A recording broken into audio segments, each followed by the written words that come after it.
ভারত বাংলাদেশ পাকিস্তান উর্দু ভাষী যারা, আরবি ভাষী যারা, উর্দু ভাষী যারা, বাংলা ভাষী যারা, তারা ছেলেকে অষ্টম শ্রেণীতে বিজ্ঞান বিভাগে দিয়েছে, সায়েন্সে ম্যাট্রিক করেছে, ইন্টার করেছে, আইএ করেছে, বিএ করেছে, বিদেশ থেকে পড়ে এসেছে, তারপরে চোর। এই প্রতারণা আপনি কিভাবে পড়লেন? কে আপনাকে বললো যে মাদ্রাসা লাইনে ছেলেকে পড়িয়ে সায়েন্স শিখিয়ে সে বড় ডাক্তার হবে, সে বড় একটা ইঞ্জিনিয়ার হবে? এইটা আপনার মাথায় আসলো কিভাবে? আমরা সেটা না করিনি, সেটা শিক্ষা অর্জন করুক, কিন্তু সায়েন্সের নামে বাচ্চাকে ধর্মের নামে ধোকা দিবেন এটা নয়। ওই ছেলেগুলো তো স্কুলে পড়ছেই, ও স্কুলেই পড়ছে জন্ম থেকে নিয়ে, তারপরে তার 3-4টা প্রাইভেট আছে, 6-7 থেকে প্রাইভেট শুরু হয়েছে। ম্যাট্রিকের সময় 3-4টে ছিল, ইন্টারের সময় 3-4টে ছিল। বাপ লাখ লাখ কোটি কোটি টাকা খরচ করেছে তার পিছনে, তারপরে ফলাফলে চোর। আপনি কি দিয়ে বুঝলেন যে মাদ্রাসা লাইনে সায়েন্স খুলতে হবে, তাহলে এটার মান বাড়বে? এটা একটা প্রতারণা। আমরা বলি না যে সেটা চলবে না, কিন্তু এটা একটা ধোকা দেওয়া। একটা ছেলে মাদ্রাসায় কোরআন হাদিস ভালো পড়ছিল, কে বা কারা, তার নানি বা তার দাদি বা তার মামা বা তার চাচা চাচি বলছে মাদ্রাসাতে পড়ছিস, ওখানে কি করবি? সায়েন্স যেখানে আছে সেখানে যা। তো সেই মেয়েটা ভালো পড়ছিল, ভালো মেধাবী, সায়েন্স যেখানে আছে সেখানে গেছে, যে পায়খানা হয়ে গেছে। এইরকম ধোকাপূর্ণ কথা আমাকে বলবেন না। আমার এই পাতা পড়ে আমি পাতা ছিঁড়ে দিয়েছি, এই পাতা পড়ে অন্তত আমার সামনে পেশ করবেন না, তখন আমি নিজের গতি ভালোভাবে সামলাতে পারবো না। এর উপর আমি খুবই রাগান্বিত। সায়েন্সের নামে বাচ্চাকে প্রতারণা দিবেন না। আপনি এখানে নিয়ে এসছেন কেন? স্কুল তো আছেই, কলেজ তো আছেই, 4-5টা প্রাইভেট তো শিক্ষক আছেই। কে আপনাকে এটা শিখালো যে ছেলে বা মেয়ে এখন ক্লাস 9-এ উঠেছে তাকে সায়েন্সে নিয়ে যেতে হবে? চ্যালেঞ্জ করলাম জাতিকে,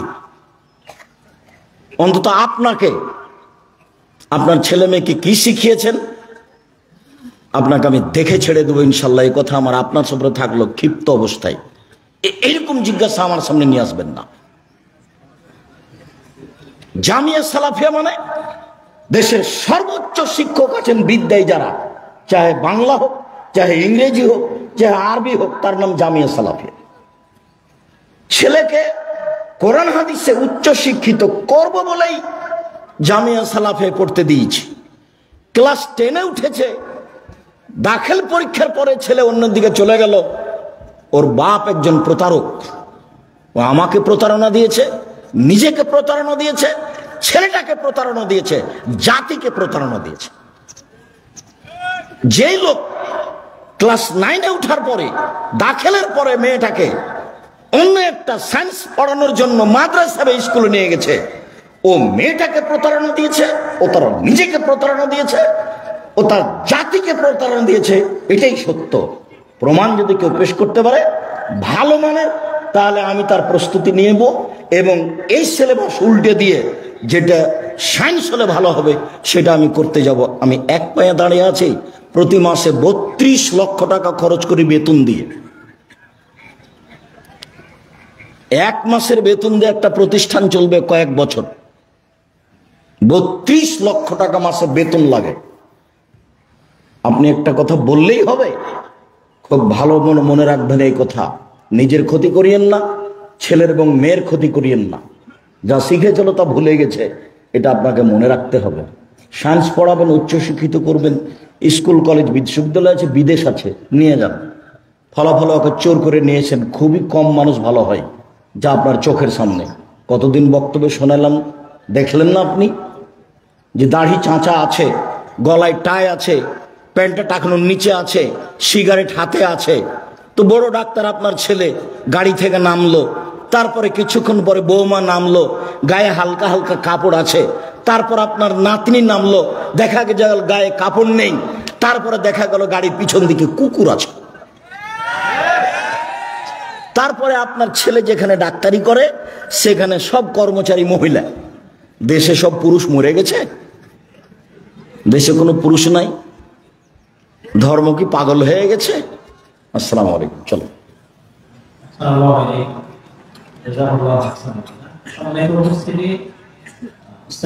রাতে আপনাদের সামনে আমাদের জামিয়া সালাফিয়ার বিষয়ে কথা বলেছেন, আমাদের ছাত্ররা জামিয়া সালাফিয়ার সিলেবাস নিয়ে কথা বলেছে। সেটা আলোকে আমি দুটো কথা যুক্ত করি। এখানে অন্যান্য সালাফি প্রতিষ্ঠান তারা এখন দিকে অগ্রসর হবে, সেটা তাদের সিদ্ধান্ত। জামিয়া সালাফিয়া যেটা চিন্তা করে সেটা হলো এখানে রসায়নের কোনো বিশেষজ্ঞ তৈরি হবে না, পদার্থবিদ্যার কোনো বিশেষজ্ঞ তৈরি হবে না, কম্পিউটার সায়েন্সের কোনো বিশেষজ্ঞ তৈরি করার জন্য জামিয়া সালাফিয়া নয়। জামিয়া সালাফিয়া হলো একজন ছাত্র কিভাবে কোরআনের বিষয়ে বিশেষজ্ঞ হতে পারে, হাদিসের বিষয়ে বিশেষজ্ঞ কিভাবে হতে পারে, ইসলামী শরিয়া ইসলামিক আইনের বিষয়ে কিভাবে বিশেষজ্ঞ হতে পারে, এসব বিষয় নিয়ে মূলত জামিয়া সালাফিয়ার কাজ। এবং জামিয়া সালাফিয়া আপনার ছেলেকে কোরআনের বিশেষজ্ঞ বানাতে চায়, হাদিসের বিশেষজ্ঞ বানাতে চায়, ফিকহ, উসুল ফিকহ তথা ইসলামিক ল এর বিশেষজ্ঞ বানাতে চায়। আপনারা দোয়া করেন জামিয়া সালাফিয়া যেন ইলমি ময়দানে দেশের এবং সারা পৃথিবীর প্রতিনিধিত্ব করতে পারে, সেই লক্ষ্যে জামিয়া সালাফিয়া এগিয়ে চলেছে। আপনাদের কাছে আমরা দোয়া করি। বাপ হিসাবে ছেলে মেয়ের জন্য দোয়া করতে হয়, করা ভালো। তার তাকদিরে যেটা আছে সে ভালো পর্যায়ে পৌঁছবে। কালকে আব্দুল্লাহ যখন নেতার নেতৃত্ব নিয়ে বক্তব্য দিচ্ছিল, ওইসব হাদিস আমরাও জানি, কিন্তু এই হাদিসের সারমর্ম শুরু থেকে নিয়ে শেষ পর্যন্ত যা হয়েছে প্রায় হাদিস আমার মুখস্থ আছে, কিন্তু সারমর্ম এরকম আমি ধরতে পারিনি। আসলেই যে সারমর্ম এরকম কথা তো ঠিকই। 7 শ্রেণীর মানুষ তো বিচার মাঠে বিশেষ ছায়াতলে থাকবে, তো সেখানে তো 1 নম্বরে যে সালাত আদায় করবে তার নাম তো আসেনি, 1 নম্বরে যে হজ করে তার নাম তো আসেনি, যে বড় পরহেজগার তার নাম তো আসেনি। 1 নম্বরে এসেছে কি ইমামুন আদিল, ন্যায়পরায়ণ নেতা। আমি বলেছি 7 শ্রেণীর মানুষ বিশেষ ছায়াতলে থাকবে, তখন বলতে থেকেছি 1 নম্বরে এই, 2 নম্বরে এই, 3 নম্বরে এই, 4 নম্বরে এই, 5 নম্বরে এই, 6 নম্বরে এই, 7 নম্বরে নেই, এইভাবে আমি বলে হাদিস শেষ করেছি।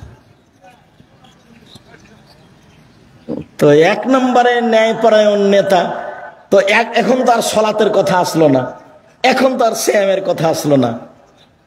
তো ঠিকই তো, ন্যায়পরায়ণ নেতা সেই থাকবে বিশেষ ছায়াতলে, এটা একটা ভিন্ন ব্যাপার। নেতৃত্ব ওই দিবে যার ভিতরে কি আছে, ন্যায়পরায়ণতা আছে। তো এক জায়গাতে একটা কথা আমি মনে মনে বলছিলাম, তখন কথাটা আর আসলো না, হয়তো বা তার কাছে আরো কোনো গুরুত্বপূর্ণ কথা ছিল। সেটা হলো এই যে ওই তার সম্প্রদায়কে তিনি কোনো সময় ভাগ ভাগ করতেন না, মানে আপোষে যেন দলাদলি না হয়। এইটা এক পর্যায়ে যখন বলছিলেন, তখন একটা কথা আমার মনে জাগছিল বারবার, যে আল্লাহ রাসূল বুঝতে পারছিলেন যে এই হলো মুনাফিক আব্দুল্লাহ বিন উবাই বিন সলুল। মানে এর চেয়ে খারাপ মানুষ মুনাফিক আর বড় কিয়ামত পর্যন্ত কেউ হবে না, সবচেয়ে বড় মুনাফিক। আল্লাহ রাসূল একবার দিনের মতো জানতে পারতেন যে এই হলো মুনাফিক, তারপরেও তাকে নিজের ভিতর থেকে কখনো বের করে দেননি। বুঝাতে পারলাম না কথাটা? হাদিস বুখারী মুসলিম, উনি জানছিলেন যে এই মুনাফিক, সব সমস্যার মূলে আছে ও, তারপরেও তাকে নিজের ভিতর থেকে তিনি তাকে বের করে দেননি। মানুষে বলবে মুহাম্মদ সাল্লাল্লাহু আলাইহি সাল্লামের এই চরিত্র নিজের মানুষকে নিজের ভিতর থেকে বের করে দেয়। চলো কমিয়ে দিয়ে জিজ্ঞাসা। চলো। আসসালামু আলাইকুম। এরপরের প্রশ্ন, মেয়ে পিতার অনুমতি ছাড়াই বিবাহ করেছে এবং এখন 2 সন্তানের জন্য বর্তমানে মেয়ে পিতা তাদেরকে মেনে নিয়েছে, এমত অবস্থায় তারা নতুন বিবাহ করবে নাকি করণীয়? এই অবস্থায় পুনরায় বিবাহ পড়াতে হবে। পিতার অনুমতি ছাড়া বিবাহ বাতিল। আবার জায়েজ করতে হলে 10 ছেলের মা হলেও 2 জন সাক্ষী নিয়ে জামাইকে নিয়ে বাপকে বিবাহ পড়াতে হবে, পড়াতেই হবে। চলো। এরপরের প্রশ্ন, একজন মুসলমান এক হিন্দু মেয়েকে পালিয়ে নিয়ে বিয়ে, এখন মুসলমান ছেলেটির পরিবারও মেনে নিচ্ছে না, এমত অবস্থায় তাদের করণীয়? একটা হিন্দু মেয়েকে বের করে নিয়ে এক মুসলমান ছেলে বের করে বিবাহ করেছে, তো এখন মেয়েটার বাপ মা মেনে নিচ্ছে না। মেয়েটার বাপ মা মানলেই কি আর না মানলেই কি, বাস ওই পাতা শেষ, বাস মুসলমান হয়ে গেছে, কথা শেষ। এখন এ মেয়ের অভিভাবক হলো গ্রাম্য নতা এলাকার দায়িত্বশীল চেয়ারম্যান মেম্বার, এরই মাধ্যমে বিবাহ হবে। এ মেয়ে কখনো বাপের কাছে ফিরে যাবে না। ওদের মানার না মানা তাতে আসে যায় না, আর কোনো প্রয়োজনই নাই, বাস মুসলমান হয়ে গেছে, কথা শেষ। পরের প্রশ্ন, ফেরেশতাদের নামে মানুষের নাম রাখা যাবে কি? যেমন মিকাইল, ইসরাফিল। ফেরেশতাদের নামে মানুষের নাম রাখার কোনো প্রমাণ পাওয়া যায় না। যা নাম রাখার প্রমাণ পাওয়া যায় তা নবীদের নাম আর আল্লাহর গুণবাচক নাম। অতএব ফেরেশতাদের নাম কারো নাম না রাখাই উত্তম। জি, তারপরে চলো। কিরাতের শেষে সাদাকাল্লাহুল আযীম বলা যাবে? কোরআন তেলাওয়াতের শেষে সাদাকাল্লাহুল আযীম বলা যাবে? কোরআন তেলাওয়াত শেষে সাদাকাল্লাহুল আযীম বলা বিদআত। কেন? এটা তো নেকির কাজ, এটা দোয়া। কাজেই কোরআন তেলাওয়াত শেষে, কোরআন শেষ হলো যে বড় এক পাতা দোয়া দেওয়া আছে, সেটাও পাপের কাজ। যেটা ছোট করে দেওয়া আছে সেটাও পাপের কাজ। সাদাকাল্লাহুল আযীম বলাও পাপের কাজ। সুবহানাকা ওয়া বিহামদিকা আশহাদু আল্লা ইলাহা ইল্লা আনতা আস্তাগফিরুকা ওয়া আতুবু ইলাইক, এই দোয়া পড়তে হবে। চলো। বিশেষ প্রয়োজনে যে সালাত পড়া হয় সালাতুল হাজাত, তার সম্পর্কে জানতে চাই। রুকু ও সিজদাতে কি বলছেন? সালাতুল হাজা প্রয়োজনীয় সালাত। রুকু সিজদাতে ভিন্ন কোনো দোয়া নেই। 2 রাকাত সালাত আদায় করে আল্লাহকে কিছু বলা।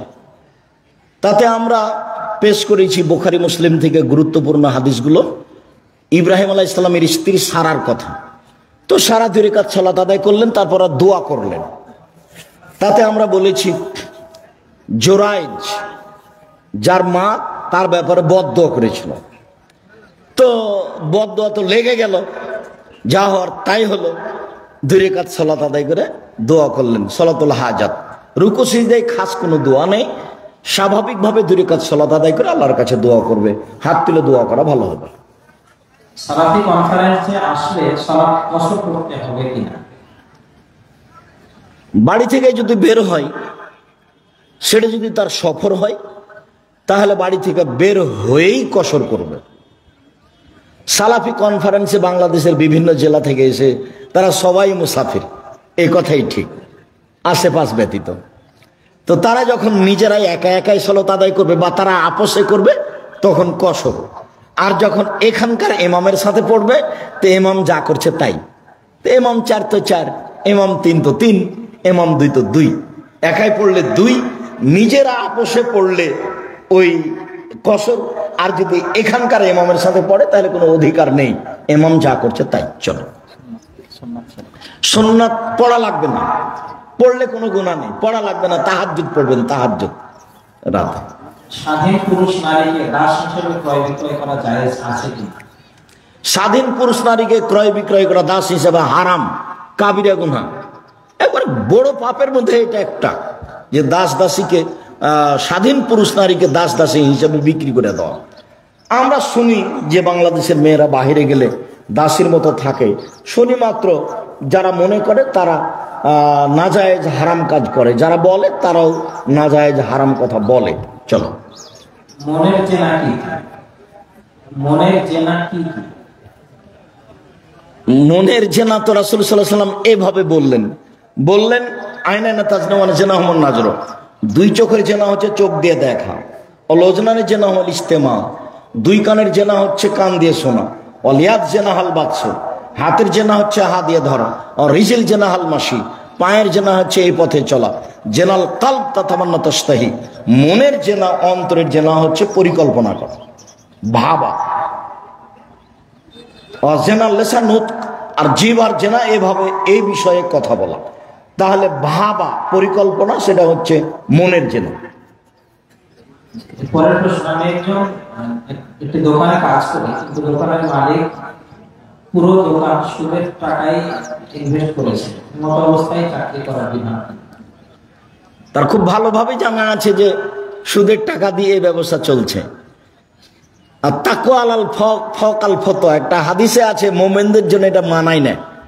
তো যারা সত্যিকারী হালাল রুজি উপার্জন করতে চায় তাদের জন্য এরকম জায়গাতে চাকরি না করাই উত্তম, না করাই ভালো। তাতে পাপের সহযোগিতা করা হয়। যদিও এদেশের প্রায় কাজই সুদের সাথে জড়িত, রাস্তাঘাট সুদের সাথে জড়িত, ব্যবসা বাণিজ্য যত কলকারখানা আছে সবই সুদের সাথে জড়িত। তারপরেও মানুষ চেষ্টা করুক তার রুজিটা হালাল হওয়ার যেভাবে সম্ভব। চলো। আসসালামু আলাইকুম। আমার পিতা মৃত্যুর সময় অতি অল্প জমি ও আবাদি জমি রেখে যায়, বোনদের কি বসত জমির অংশ দিতে হবে?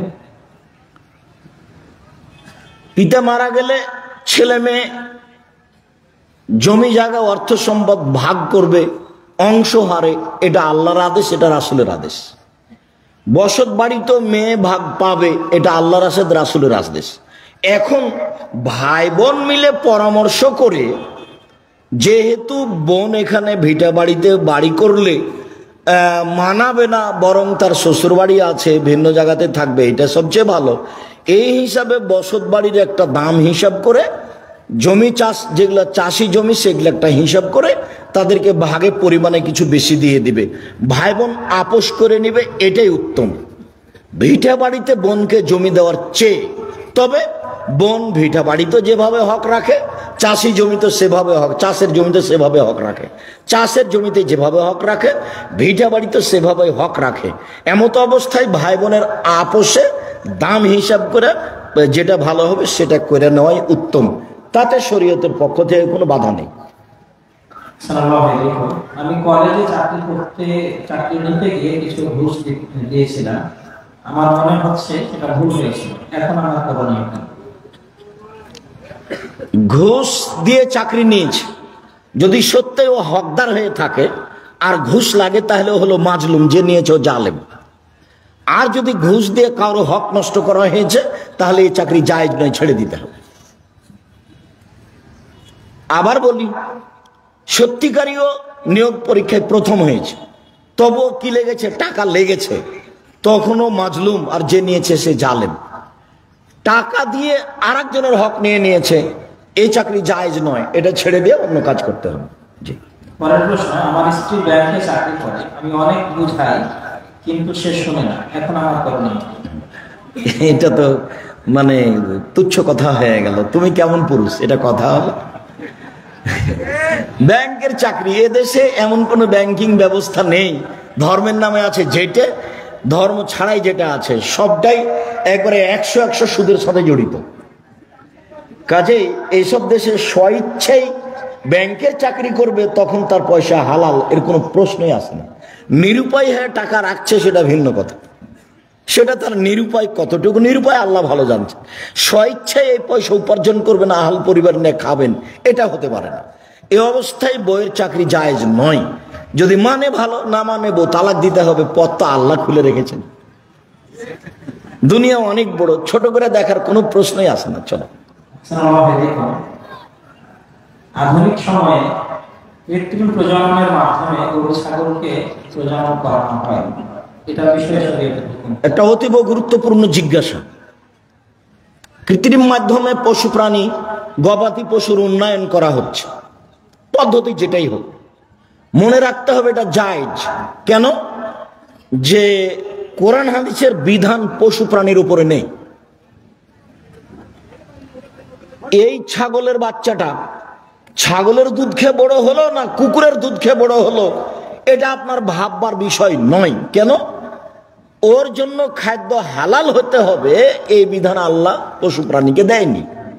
এখন কুকুরের দুধ খেয়ে ছাগলটা বড় হয়েছে, আপনি তার গোশত খাবেন কিনা সেটা আপনার ব্যাপার, কিন্তু ওই ছাগলের উপরে শরীয়ত প্রযোজ্য নয়।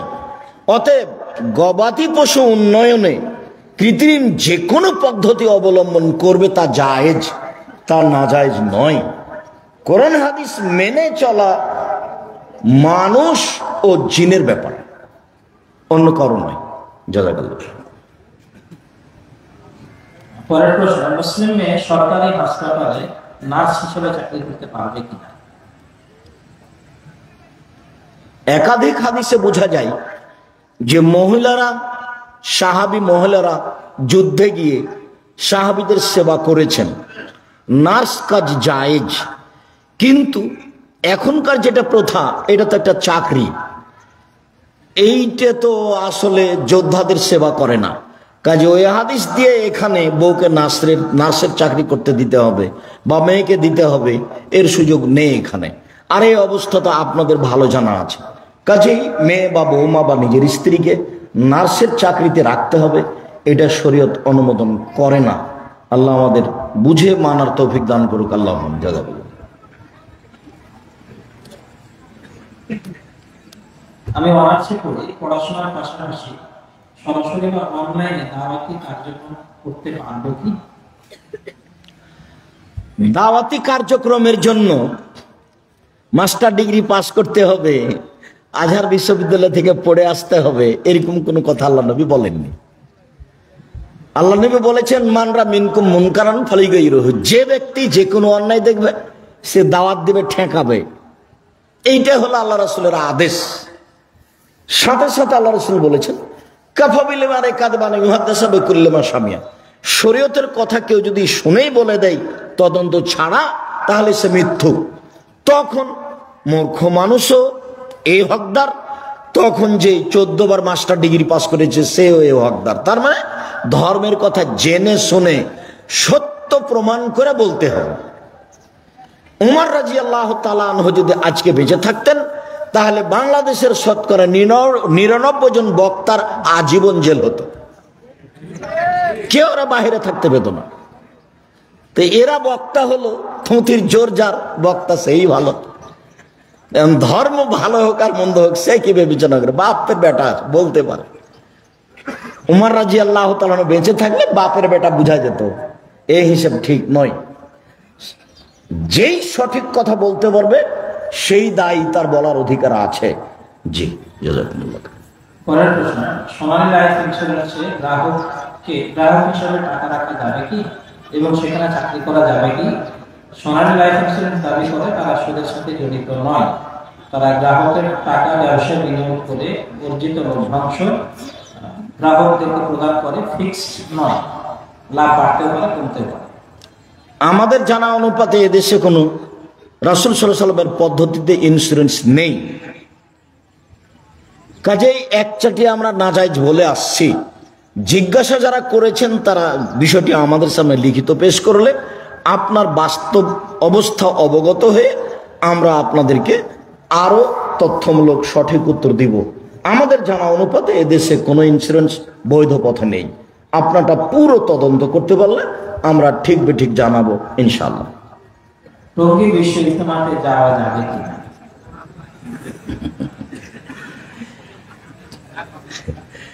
এদেশে একজন সুযোগ্য বড় মাওলানা ছিলেন, মাওলানা আব্দুর রব খুলনা। তিনি তার খোলাখলি মাঠে বক্তব্যে বলেছেন, বুখারী মুসলিমের একটা হাদিস এসেছে যে আলী মনে রেখো, আমার উম্মতে কতগুলি লোক বের হবে যারা বেশি বেশি সালাত আদায় করবে, তোমাদের সালাত তাদের কাছে কিছুই না। যারা বেশি বেশি সিয়াম পালন করবে, তোমাদের সিয়াম তাদের কাছে কিছুই না। যারা বেশি বেশি তাসবিহ টিপবে, তাসবিহ গণনা করবে, তোমাদের তাসবিহ তাদের কাছে কিছুই না। তার মানে মেশিনে তাসবিহ গণনা করবে, হাজার দানায় তাসবিহ গণনা করবে, তোমাদের তাসবিহ তাদের কাছে কিছুই না। তারা দিন থেকে বের হয়ে যাবে, তীর যেমন পশুর গায়ে লেগে এদিক থেকে ওদিক দিয়ে বের হয়ে যায়, তীরে যেমন একটু সামান্য কিছু রক্ত লেগে থাকে না, এই তীরটা যেমন বের হয়ে গেছে রক্তবিহীন পরিষ্কার ঝকঝকে হয়ে, এই লোকগুলো ধর্ম থেকে বের হয়ে যাবে এরকম ঝকঝকে হয়ে। অথচ তাদের আছে বেশি সালাত, বেশি সিয়াম, বেশি তাসবিহ তাহলিল, বেশি জিকির আজকার, সবকিছু বেশি। তাদের পরিচয় হলো তাদের মাথা হবে নেড়ে। তিনি বলছেন এই দল সেই দল। আমরা এ দল সে দল না বলি, আমরা বলি যে এমন কথা আল্লাহ নবী বলেছেন যে বেশি সালাত আদায় করার পরেও ধর্মের মধ্যে থাকবে না, বেশি সিয়াম পালন করার পরেও ধর্মের মধ্যে থাকবে না, বেশি তাসবিহ করার পরেও ধর্মের মধ্যে থাকবে না। থাকবে না এমন ভাবে তীর যেমন পশুর গাও থেকে বের হয়ে চলে গেছে, গায়ে কিছুই না, একবারে ঝকঝকে হয়ে বের হয়ে গেছে, এই লোকটা ধর্ম থেকে একবারে ঝকঝকে হয়ে বের হয়ে যাবে, অথচ বেশি সালাত আদায় করি। আমাদের কাছে জানা আছে যতটুকু, তাতে সত্য ধর্ম প্রচার করা হয় না, সত্যের সাথে হাজারো মিথ্যা আছে। অতএব বিরত থাকতে হবে, এটাই ঠিক। সাথে সাথে আখেরি মোনাজাত এইটা বেদাত হওয়ার জন্য যথেষ্ট। এইটা পদ্ধতি যে রাসূলের নয়, এইটা প্রমাণের জন্য আখেরি মোনাজাতই যথেষ্ট। আপনাদের মনে রাখা ভালো হবে যে মুসলমানের ইবাদতের একটা জায়গা আছে, সেই জায়গাতে হাজিরা যায়। সেই জায়গাটার ব্যাপারে বলা হয়েছে সেই দিন এত ক্ষমা পায় মানুষ, যা পৃথিবীর অন্য কোনো দিনে অন্য কোনো সময়ে পায় না। তা হচ্ছে আরাফার দিন। আরাফার দিন রমজানের শেষ দশকের চেয়ে, লাইলাতুল কাদরের চেয়ে উত্তম, জুমার দিনের চেয়ে উত্তম। আরাফার দিন এমন দিন যার সাথে পৃথিবীর কোনো দিনকে, কোনো সময়কে লাগানো যাবে না। ওই দিনে আল্লাহ তাআলা বলেন, এরা আরাফার মাঠে এলোমেলো চুলে ধুলাবালি মেখে, দেখো তো ফেরেশতা, দেখো তো এরা কি বলে। আরাফার মাঠে এলোমেলো চুলে ধুলাবালি মেখে কি বলে এরা? যা বলে সেটাই মেনে নিব। আরাফার দিনে রাসূল সাল্লাল্লাহু আলাইহি সাল্লাম নিজে হাত তুলে দোয়া করলেন লম্বা সময় ধরে। এরপরেও তিনি সবাকে নিয়ে আখেরি মোনাজাত করলেন না। কি করে এখানে মোনাজাত, আখেরি মোনাজাত হতে পারে? এটা যে ঠিক নয়, তার এ আমলটাই জাজল্য প্রমাণ, একবারে দিনের মতো প্রমাণ যে এটা ঠিক নয়, তার এটাই যথেষ্ট।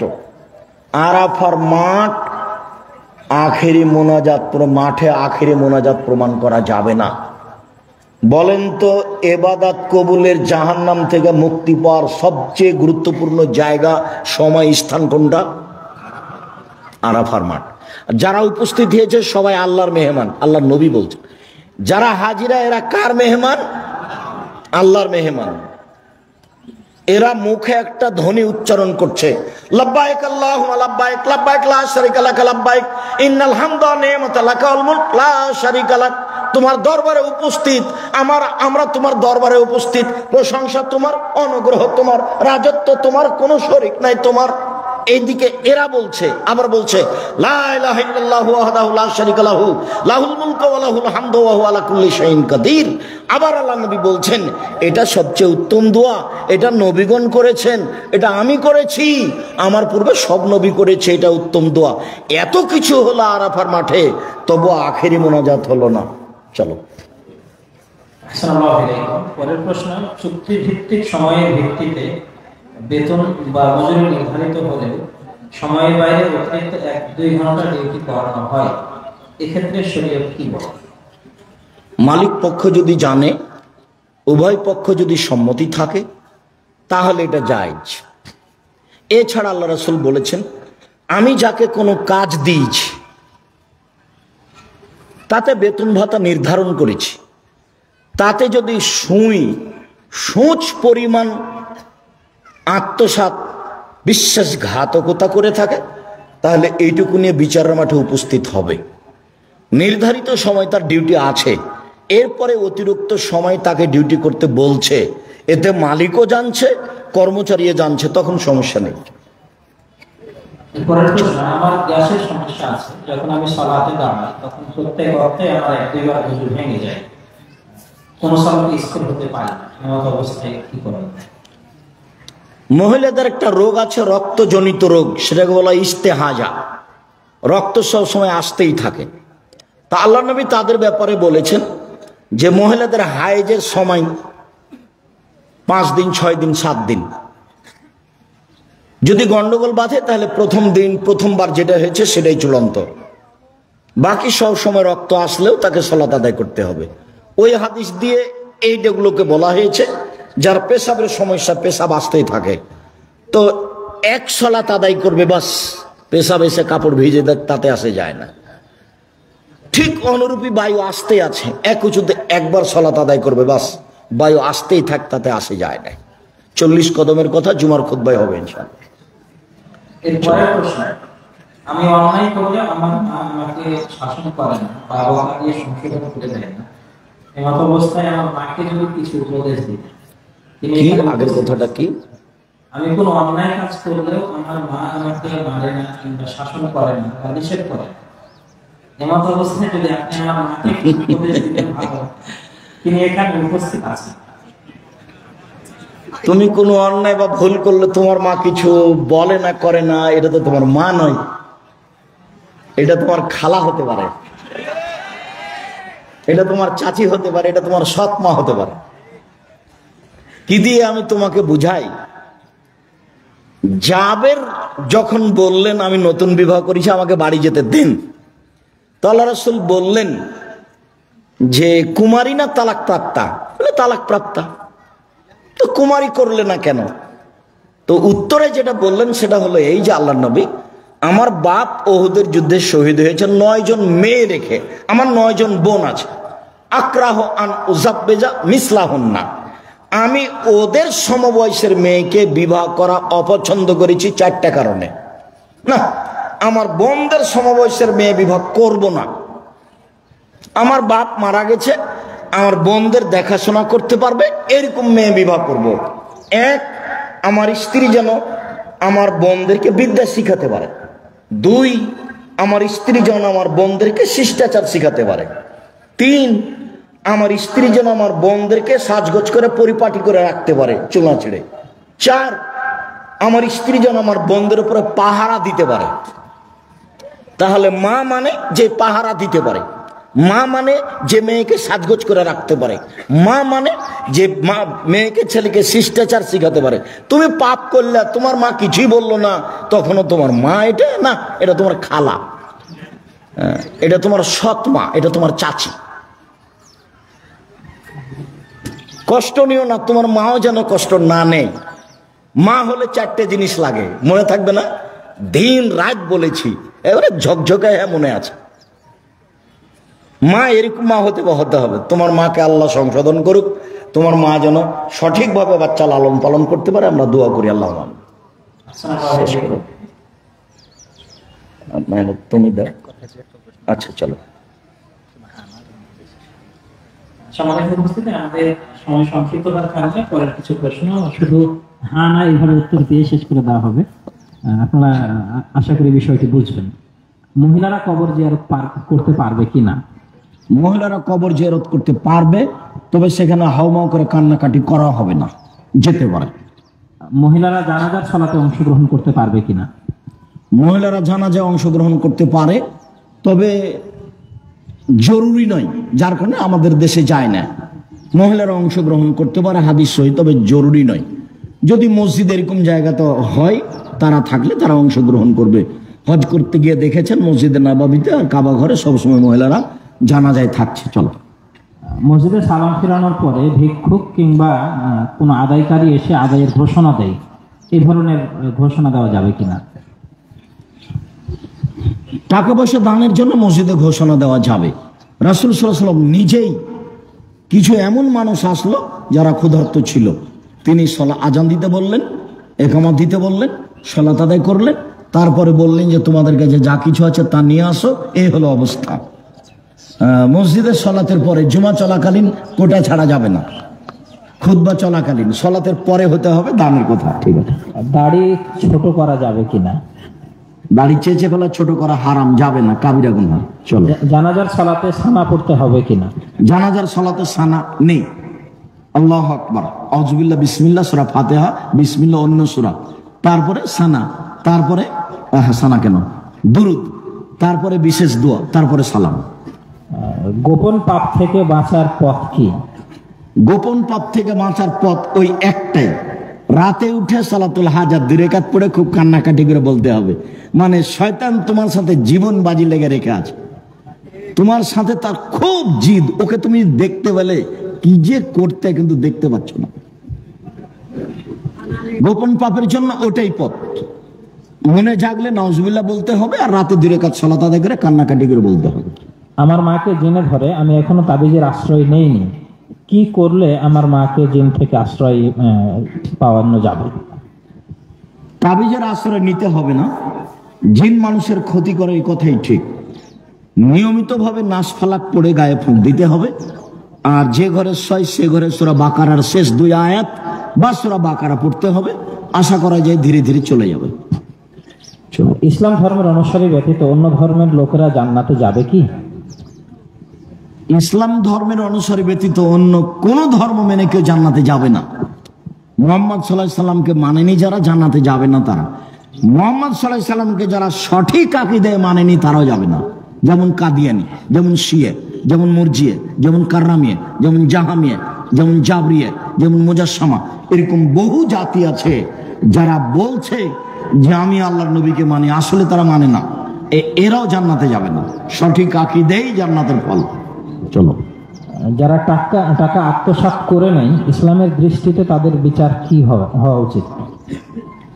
আত্মসাৎ করে নেয় যারা, তারা বড় পাপী।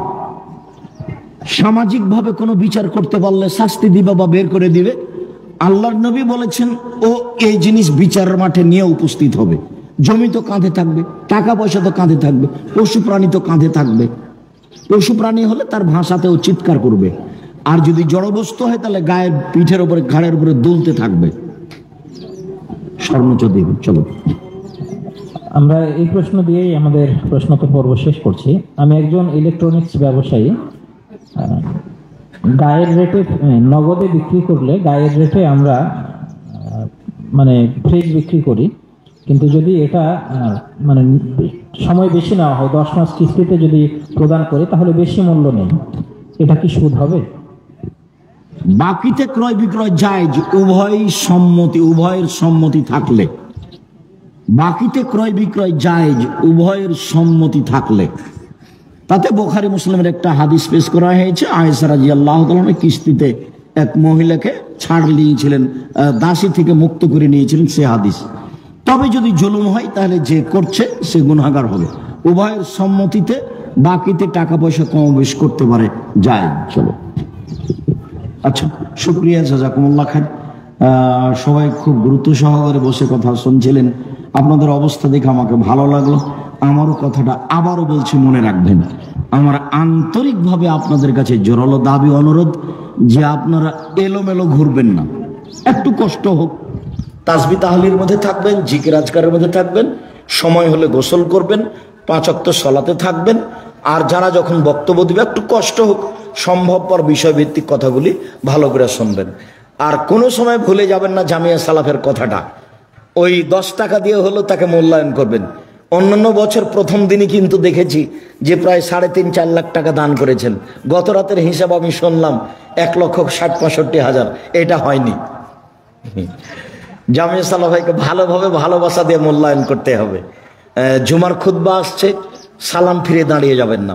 আবার রাত আসছে, যা হয়েছে হয়েছে, এখন ফলাফলে ভালোতে যেতে হবে ইনশাআল্লাহ। বাড়ি থেকে বের হয়েছেন, হবেন জামিয়া সালাফে উদ্দেশ্যে যে এই প্রতিষ্ঠানে 50 টাকা, 500 টাকা, 1000 টাকা দিব, এটা নিয়ত করে এসেছি এবং এ দিয়ে আল্লাহকে সন্তুষ্ট করব। আল্লাহ তুমি কবুল করো, আল্লাহুম্মা আমিন।